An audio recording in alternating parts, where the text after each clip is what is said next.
And welcome to our Melbourne Catholic website in whatever way you're able to access us today. Shane Healing's my name. I'm the Director of Media and Communications for the Catholic Archdiocese of Melbourne, and Leeanne Grima is with me. And Leeanne is a member of the Archdiocesan Office for Youth. And welcome, Leeanne. Thank you. Great to chat, and thanks for making some time. I know you're very, very busy. You recently chatted to vocations directors from around Australia, yes, around the whole youth culture and what engages youth in this very interesting modern era, 2018, and we've got the Gen Ys and the Gen X's, and yeah. I think a lot of people watching this today will find what you've got to say fascinating, because the whole youth culture is really interesting. So today, probably not talking to the vocations directors, but just to a very wide variety of people. Firstly, you're probably at the top end of that younger brigade. I am, yeah. But what would you say about the Gen Ys and the Gen X's in terms of just a broad opening comment? Sure. Well, I mean, first of all, Gen X precedes Gen Y, and we probably wouldn't think of Gen X as a youth so much. So, Gen Y, generally the researchers pin Gen Ys as being born from the earliest, really 1980 to about the mid-1990s. Gotcha. So that's people who are like, really pushing kind of mid-30 now. And down to about 15, 16. Yeah, and then we're getting into, the post-Gen Ys, who are Gen Zs, from about the mid-90s to mid-2000s. So they're the very younger ones. Yeah, so they're our teenagers at the moment. Yeah. And have you noticed in your work and in your research big differences between Gen X, Gen Y, and then what did you call them, the post-Gen Ys? Gen Z. The Gen Zs. Yeah, Gen Z. Give us a little description. Sure. So definitely really big differences. Like the world that Gen Ys grew up in, talking about that early, the 1980s. This is pre-internet, pre-social media, pre-September 11, pre the war on terror. So kind of the childhood of all of the Gen Ys, my generation, is really different to our Gen Zs, who grew up with, we call them digital natives. They grew up with technology as part of their world, part of what they understand their experience of the world to be like. So there's some really kind of interesting research in some of the different attitudes that Gen Ys and Gen Zs have. I found it really interesting that a lot of researchers picked up on two kind of fictional characters to describe some of the differences. Oh, okay. So, they talk about millennials, so Gen Ys. Millennials really relate to Harry Potter. So Harry Potter kind of grows up and comes of age in a really kind of scary time, and it's up to him to kind of fix things because he's kind of special, and that's how they kind of characterize millennials as, So again, that's someone who might be 20 or 25 or 30. Kind of pushing 30. Sure.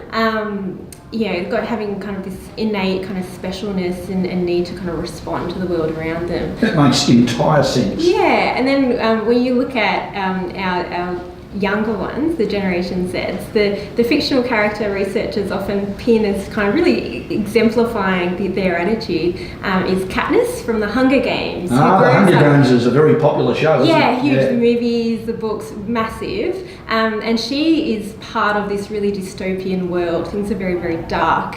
And she has to really kind of work hard and put herself out there to protect her family, to protect her sister in particular.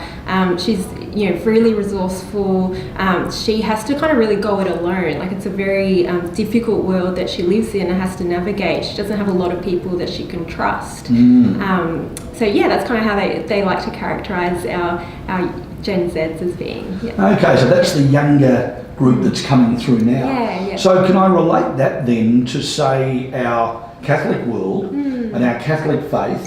Sure. What is occurring in terms of those groups, in terms of their following or not of their Catholic faith? Yeah, well, we've got a huge young Catholic population in Australia. So there's about just under 1 million young Catholics who identified as such in the last census. So I'm looking at kind of 15 to 29-year-olds in that bracket. So that's a really, really huge range of people, of young people. But in terms of what that Catholic identity means to them is really, really broad. So we can look at kind of some data to see where do they see themselves as being in kind of the Catholic Catholic spectrum, if you like. And we know that really a relatively small proportion of them are really kind of engaged in their faith. So, they're attending Mass regularly, they're participating in things like youth group and so on. So it's really a quite small number of that, just under 1 million young people. So I think we can really kind of assume that a lot of our young people, our young Catholics, in schools and in working life, kind of take on a lot of the cultural attitudes. So they're exposed to it, but they're not yeah. necessarily embracing it all. I think it really depends on how closely they identify with their Catholic faith. So there's kind of different ways of categorising where young Catholics fall in terms of their self-identification with faith. Something I found really helpful and I can really recognise in our ministry with young people is there is a group that researchers call like the enthusiastic core. Yes. And for these young people, their faith is really, really important. It is how they base their decisions, how they kind of choose to go about their life. They really reference their life choices from their faith. They're really actively practicing their faith. They're going to Mass weekly, if not more. Right. They're going to the Sacrament of Confession regularly. Yes. They've attended things like a World Youth Day or an Australian Catholic Youth Festival. This small group, this kind of enthusiastic core group, they have really different attitudes from their peers, and they feel that they see that they are kind of at a distance from the cultural values, and maybe differently to when I was 15, 20, 25. They're probably in a greater minority. Say if that was me 20, 30 years ago, I was probably in the majority. So Absolutely. it's probably changed that way, hasn't it? Yeah. So it's not normal to have faith in Australia. It's kind of you're on the outer. The sands are shifting a little, aren't they? Yeah. Kind of demographically, you're on the outer.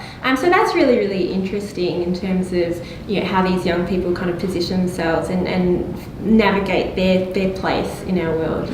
Now, picking up on that enthusiastic core, I think you said about 1 million young Catholics. In Australia. Are we talking around 10% for that enthusiastic core? I'm just trying to it's hard to kind of pin down the numbers. What we do know is that about 5% of our young Catholics are attending Mass. Okay. And I would take Mass to be a pretty good indicator of someone who feels engaged and wanting to make faith part of their regular life. Sure. Yeah. So 50 to 100,000 in really broad terms might be this enthusiastic core. And then the other many are still exposed and embracing it, but in very different ways. So can you explain a little bit of that to us? Sure. There's been some really interesting research done around people who've attended World Youth Day, and they've kind of identified like 4 categories of people who attend. So this might kind of answer your question.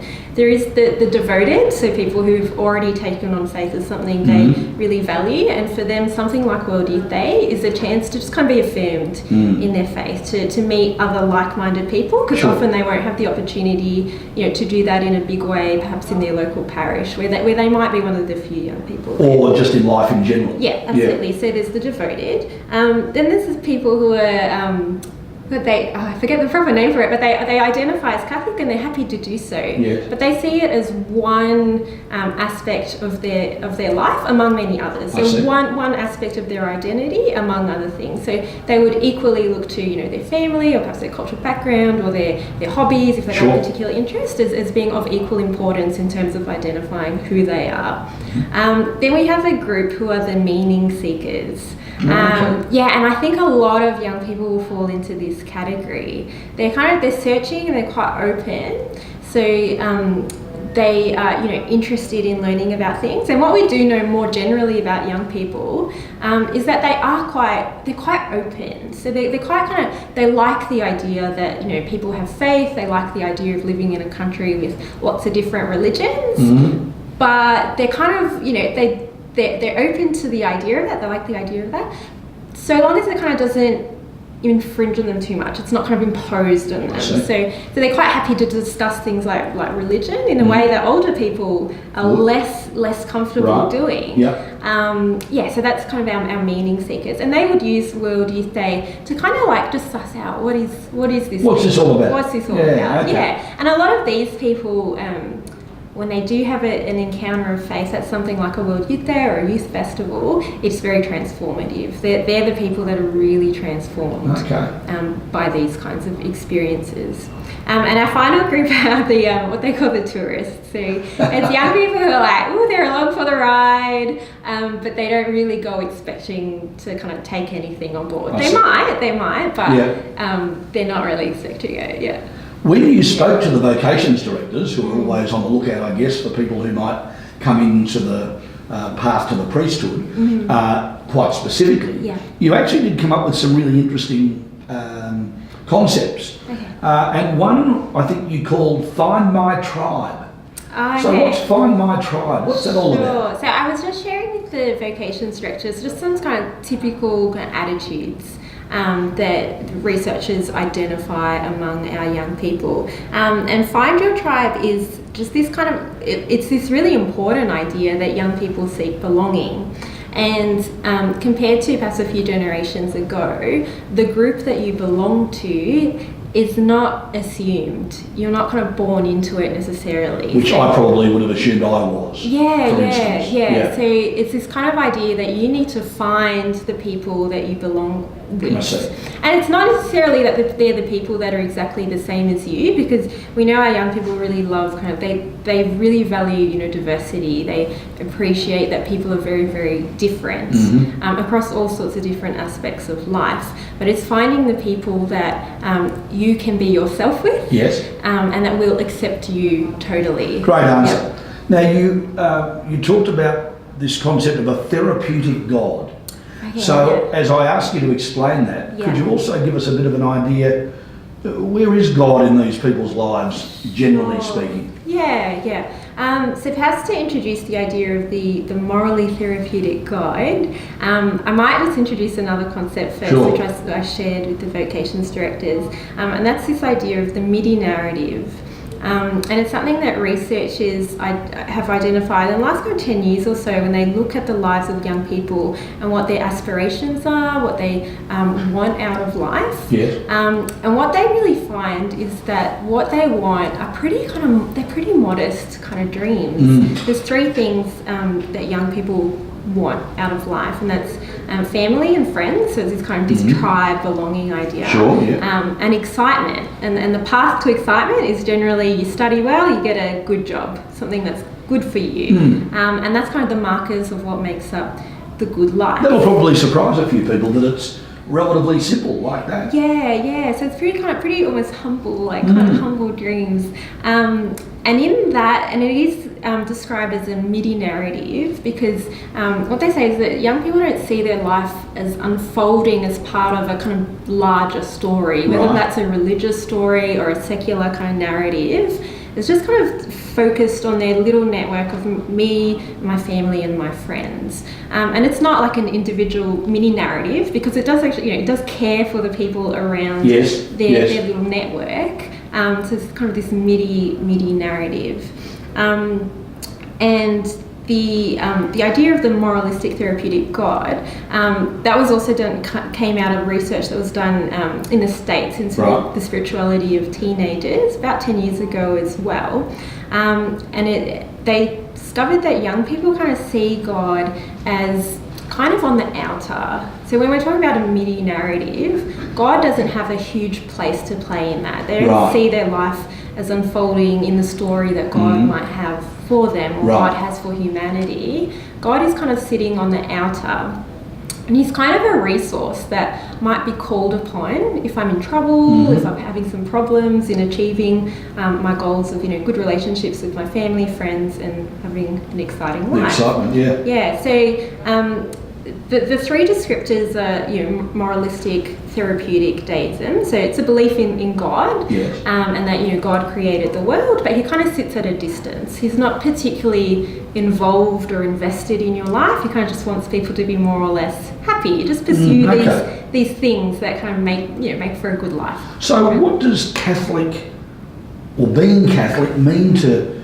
the people we're talking about, the enthusiastic core, and even the others? And is Pope Francis perhaps making any sort of a difference in terms of a spiral that's probably been heading in a wrong direction for a while now? Well, I think if we think about the morally therapeutic God question first, I think the Catholic understanding of God is actually really quite different because for our young Catholics, God is not at a distance. No. He's not kind of benignly sitting in the wings, just kind of watching on. He's in the DNA. Right. Yes. He's got something to say for my life. He's through getting to know him through prayer or through learning about him through the teachings of the church. He's got something real that I need to take on board for all aspects of my life. And this is a characteristic of our enthusiastic core, is that for them God is a devotional God. He's someone they can have a relationship. And quite central. Absolutely, yeah. So very different to this kind of distant God. Also, a key difference between the view of this moralistic kind of therapeutic God, in that scheme, what is moral is not kind of to be imposed. So it's generally what allows people to kind of pursue their own happiness. And this is a real difference, again, for kind of our enthusiastic core Catholics, if you like, in that morality is not kind of by general consensus, but it's revealed through our faith, through the church. Yes. And so our young Catholics accept that as a real thing. Like there is kind of an objective morality that we take on board. Understand. Similarly, the therapeutic part of it comes from this idea that God is there to kind of make me feel good. Yeah. I think for a lot of young Catholics who are really kind of grappling with faith, really engaged in faith, there's a lot about faith that is genuinely challenging. It doesn't kind of just soothe us through. It's not always just going to life. perfectly make you feel Absolutely, good. yeah. Like it's about really challenging us to grow in holiness, grow in virtue, and often that's like rubbing off. Yeah, it's quite painful. Like it's quite painful. I think we've all experienced that. Yeah. One more concept, and by the way, folks, Leeanne covered a lot of ground in this wonderful presentation. And we're just trying to pick, I guess, the eyes out of it today. But you came up with this epic concept, four parts to it. Just walk us through that. I think people watching today would find that really interesting. Okay, well, I didn't come up with it. So that's from the work of Dr. Leonard Sweet, who's a theologian in the States. And in his research into he called them postmodern pilgrims. He describes the way that he sees young people of faith wanting to be engaged with, how they want to experience their faith. Yeah. So he's not a Catholic theologian, he's a Christian theologian, but he came up with this acronym EPIC. And in and of itself, I think it's a good descriptor, EPIC. You don't forget it. Yeah, you want to be part of something like really amazing, EPIC. So the E is for experiential. Yes. So young people want to be part of experiences. They don't necessarily want to be kind of lectured to. I see. And that makes good sense. Yeah. And they kind of want to learn through experiences rather than through kind of lectures. Then the P is for participatory. So young people want to feel involved in something. They feel like they feel like they have the possibility to have a say. So I think when we think about things like the plenary coming up, I think that's really, really interesting. And the I stands for image. So the language of young people is around your image and video. It's not text based. I see. Yeah. So Dr. Leonard talks about we need to be able to kind of translate our messages into this language that's visual and auditory rather than in a textbook. Yeah. Yep. And the final thing, C, is around connection. This is again harking back to that importance of relationship and belonging. So young people don't necessarily want to be part of an institution. They want to be part of a group of people with whom they can have real relationships, real connection. And I think Pope Francis is really a great pope for these times, in the sense that he really gets particularly that connection thing. Yes. The way he engages with the world, the way he engages with people is not at a distance. He really kind of gets up and close. He really kind of understands this need for proximity. I think that's why he resonates not just among Catholics, but among people generally. Well, look, as we start to walk this path toward the plenary, we're in the listening phase at the moment, and I hope this has been a wonderful chance to listen to the way young people are thinking. Leeanne Grima is from the Archdiocesan Office for Youth, and thanks very much for giving us a bit of an overview. You've done some wonderful work there and some wonderful research, and I've myself found it just really interesting to hear the way people are, especially our young people, are thinking today. So Leeanne Grima, thank you. Thank you.